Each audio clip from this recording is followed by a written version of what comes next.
Tak ďalej pokračujte. Nevzdávajte sa. Židom 12 vo verši 1 sa hovorí preto.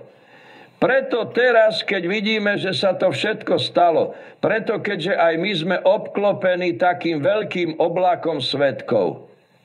Viete, je teraz ľahšie veriť, než kedykoľvek v dejinách sveta. Niekto by sa mohol spýtať, či by syn letničného kazateľa mohol niekedy vyrásť a niečím sa stať. Povedali by ste, pozrite sa na Orala Robertsa. Museli by ste povedať, áno, pozrite sa na Robertsa, stovky miliónov dolárov a jeho otec bol malý kazateľ s málom jedla a oblečenia. Ako to dokázal?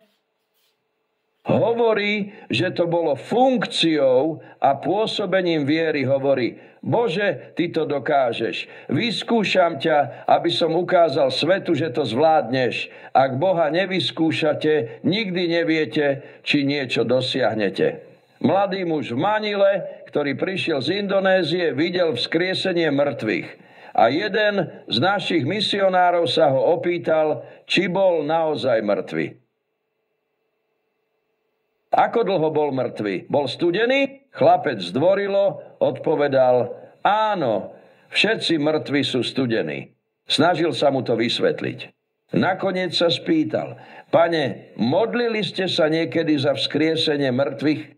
On odpovedal, nie. Chlapec povedal, mám pre vás novinku. Nikdy neuvidíte nikoho vzkrieseného. Chápete? Nikdy neuvidíte prejav viery, ak nevídete von a nesiahnete po ňom. Viera je siahanie po tom, čo nemáte. Ak nie ste ochotní výjsť von a povedať, áno, pane, dôverujem ti v tom, tak to samozrejme nikdy nebudete mať. Vedeli ste to už? Preto dnes, priatelia, máte oblak svedkov. Nie len jedného či dvoch. Je tu oblak svedkov, ktorí sa vám snažia povedať, že nebojujete s niečím nevyskúšaným. Nikto o tom nič nevie. Máme oblak svedkov. Povedzme oblak svedkov, oblak svedkov. Vieme, čo to znamená však? V kruhu okolo teba. Pozrieš sa dozadu, máš ich. Pozrieš sa dopredu, máš ich. Pozrieš sa na východ, máš ich. Na západ, máš ich. Si obklopený davom svedkov. Kamkoľvek sa pozrieš, sú tam svedkovia. Ľudia, ktorí veria Bohu, ktorí mu dôverujú, dosiahli výsledky. A všetci ľudia povedali, funguje to. Tvoje ďalšie slovo, povedz toto. Teraz je to naozaj dobré. Teraz sa dostávame k podstate. Práve tu sa oddelia muži od chlapcov. Preto si drž to slovíčko, lebo je to tvoje vzácne slovo. Keďže ťa obklopuje taký veľký oblak svedkov, a to je len čiarka, tak sa nezastavuj, odlož teraz každú záťaž. Dostáva sa k tebe. Vidíš, prečo nemáme vieru? Zaťažíme ju niečím iným. Zaťažíme ju pochybnosťami. Zaťažíme ju okolnosťami. Zaťažíme ju zlým svedectvom.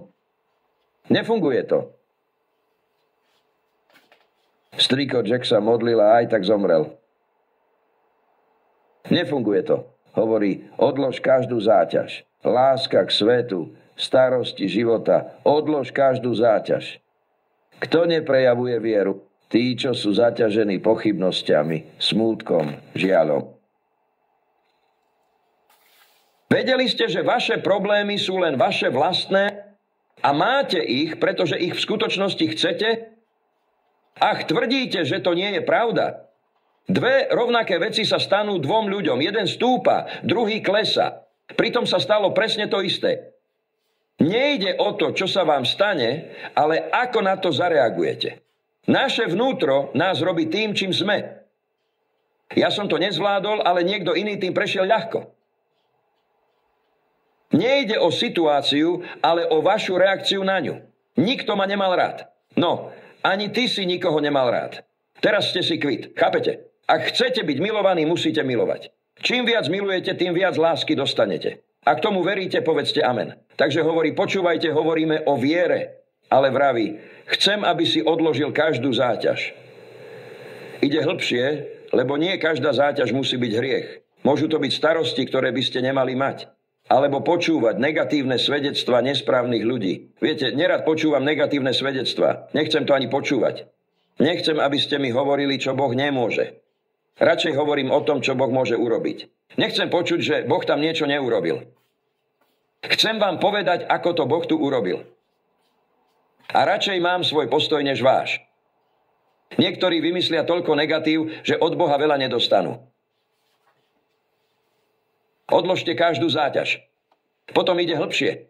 Hovorí o hriechu, ktorý nás tak ľahko zvádza. Ak máte vieru, nebudete čakať a hrešiť. A ak chcete žiť v Božej sile, musíte odložiť bremená neviery a hriech, čokoľvek vás zvádza z cesty.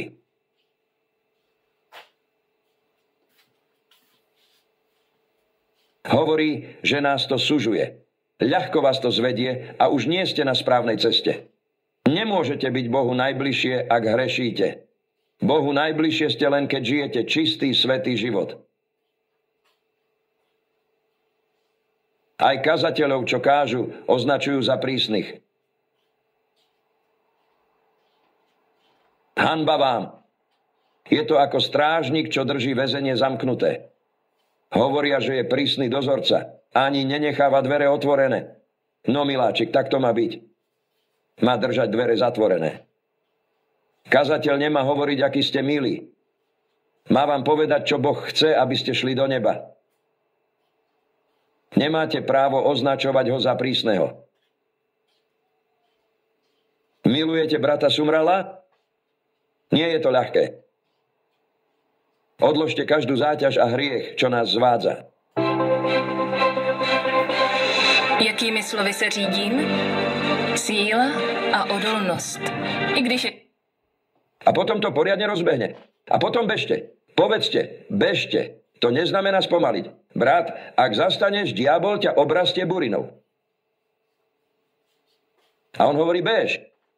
To znamená hýb sa. Každý čin viery je pohybom. Viera je čin. Viera nie je myšlienka. Viera nie je sen. Viera nie je mentálne tvrdenie. Viera je pohyb. Viera je niečo, čo niekam smeruje. Je to siahanie po niečom. Je to konanie niečoho. To je viera. To je viera. Bežte s trpezlivosťou. Preteky, ktoré sú pred nami. A slovo trpezlivosť si zakrúžkujte. Je toľko tých, čo sa vzdávajú. Sú ich tisíce. Ach, mám vieru, mám vieru. O pár dní si povieš, že si ju nemal. Nie, mali ste niečo iné. Nebola to viera. Bežte s trpezlivosťou. A život sa nazýva preteky. Život je pretek. Až kým nedôjdete do cieľa. Život je pretek. A je pred nami. Potom prídete k druhému veršu. Hovorí, hľadte na Ježiša. Bez pohľadu na Ježiša viera padne. Ak sa budete pozerať na ľudí, či už brata Sumrala alebo kohokoľvek iného, ak sa budete pozerať na ľudí, budete zranení, prehráte. Budete znechutení. Ak sa chcete pozerať na ľudí, musíte sa stále pozerať priamo do Ježišových očí. Myslím, že to už viem. Ak sa pozriete na susedov, priateľov alebo kohokoľvek, budete znechutení. Nekonali správne. Toto neurobili. Tamto neurobili. Musíte sa stále pozerať na toho, kto vás zachránil. Jeho meno je Ježiš. Pozerajte sa na Ježiša. Prečo Ježiš? Poviem vám to. On je autorom. Je začiatkom aj koncom vašej viery. To znamená, že ide len o vás a Ježiša. On to začal a on to aj dokončí. On to vymyslel a on to završí. On je všetko. Vaša viera je len v Ježišovi. Nikde inde. Ak vložíte vieru do človeka či čohokoľvek iného na zemi, sklame vás to. Ale Ježiš je autorom. On je ten, kto to vymyslel. On je dokončovateľom. On je završením vášho života a viery. Kto pre radosť? Teraz je tu neuveriteľná situácia. Radosť, ktorá mu bola predložená, zniesla kríž. Čo tým len mohol myslieť? Znamenalo to, že videl cez tie 3 dni. Videl cez kríž, hrob a zmrtvých vstanie. Pre radosť pred ním sa pozrel a povedal, nevadí, mám to. Bijte ma, ak chcete, na 3. deň budem uzdravený navždy. Ak nevidíte život takto, vaša viera zakolíše. Vaša viera zoslabne. Ak tu nevidíš, že ti niekto ubližuje a povieš si, že to pre teba nič neznamená, tak to chápem. Sláva Bohu. Mám to isté tam hore. Tam hore mám to isté. A tak znášaš, čo ti niekto robí v domnení, že ti ubližuje. Celá Biblia to podporuje. Čo keby sa Jozef vzdal na polceste? Jeho rodina by sa nezachránila a celý Egypt by zomrel od hladu. Ale on to nevzdal, neprestal. Nezáležalo, ako veľmi sa zotmelo. Mohli ho uväzniť, hodiť do jamy, mohli na ňo klamať, robiť čokoľvek. Mal sen. Žil pre svoj sen. Vravel si, sníval som o veľkosti, musím byť veľký, musím sa dostať z väzenia, musím byť veľký. A prišiel deň, keď vyšiel von. Nezastavil sa, šiel rovno na trón a sadol si. Ako premiér národa. Myslím, že mnohých Boh chcel povýšiť, no zlyhali v behu.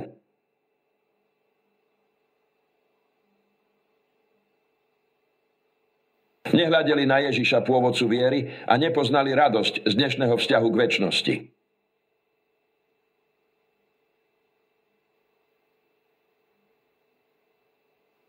Pre radosť, ktorá ho čakala, znášal kríž. Znášal kríž s radosťou, píše sa tu. Pozrite, čo hovorí ďalší riadok. Hovorí, pohrdajúc hanbou. Pľuli na ňo a vysmievali sa mu. On povedal, miláčik, nech ťa môžem milovať a požehnať. Pohrdal hanbou, nič pre neho neznamenala. Nedovolte, aby vás ľudia zahambovali. Nedovolte, aby sa na vás pozerali z vrchu. Povedzte, drahý, potrebuješ modlitbu? Rád ti ju venujem. Áno, buďte takí veľkí, že sa musíte pozerať dolu, aby ste ich videli. Buďte takí úžasní, že ich činy sú len ako hramačiatka. Len okolo nich nakreslíš čiaru a povieš, mám, čo potrebujete. A aj tak sa s vami o to podelím. Pohrdanie hanbou preňho nič neznamenalo. Čo znamená rímske pľúvanie? Najbližšie dni mali stráviť v pekle. Čo to vlastne znamenalo? Ten malý guvernér tam stál ako úbožiak. Chápeš? Mal chrbtovú kosť ako medúza. Čo to znamenalo pre Ježiša? Preňho to nič neznamenalo. On bude čoskoro v pekle, kým Kristus bude naveky kráľom kráľov a pánom pánov. Už mi rozumieš? Viera prekoná všetky prekážky. Viera ignoruje výsmech príbuzných. Mnoho príbuzných nie sú ozajstní príbuzní. Sú to len ľudia. A nie vždy dobrí ľudia. Najlepších priateľov nájdeš v Božom dome. Tam sú tvoji skutoční príbuzní. Ešte ma počúvaš? Hovorí, že pohrdal hanbou. A potom dodáva, že si sadol po pravici Božieho trónu. To bolo jeho naplnenie, chápete? Pretože pohrdal hanbou, zniesol kríž a videl celý obraz v správnej perspektíve. Potom si sadol po pravici Božieho trónu. A tak Ježiš Kristus nikdy nezlyhal, viete? Kríž nebol zlyhaním a ani váš život nebude. Niekto by mohol povedať, že sa mu nedarí príliš dobre. Neviete, čo Boh robí. Nechajte ho na pokoji. Môže byť len krok od veľkého úspechu. Neviete. A aj tak to nie je vaša vec. Verš 3 hovorí, uvažujte o tom, kto zniesol taký odpor hriešnikov voči sebe.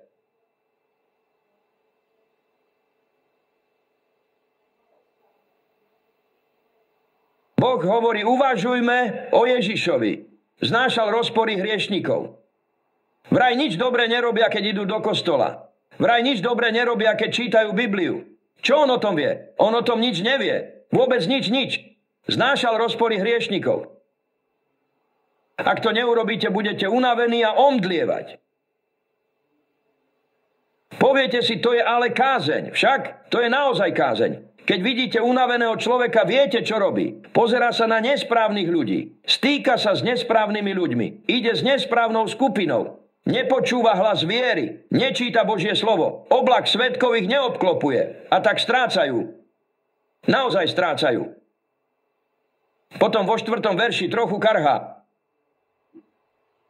Hovorí, nebojovali ste krvou proti hriechu. Vravím vám, ešte ste nepoložili svoj život. Ešte ste neboli pribití na kríž. Bol pribitý na kríž. Vy ste neboli pribití na kríž. Neľutujte sa. Niektorí z nás, keď sa na nás niekto zle pozrie, utečieme a plačeme. No Zlatko, neublížili ti. A vy sa usmejete naspäť. Stále tu. OK. Takže ste nebojovali proti hriechu až do krvi. Verš 5. Zabudli ste na napomenutie, ktoré vám hovorí ako deťom Božím. Sme iní ako tento svet. Zabudli ste na napomenutie, ktoré k vám hovorí ako k deťom. Syn môj, nepohrdaj Pánovým karhaním. Ak príde problém, zvládni ho. Ani neochabuj. Boh nechce, aby niekto z nás ochabol, keď nás karhá. Koho Pán miluje, toho karhá a trestá každého, koho prijíma za syna. Skúša nás, chce vedieť, aký sme. Avon představuje nové vůně Attraction Instinct plné žhavých ingrediencí. Nakupujte na avon.cz.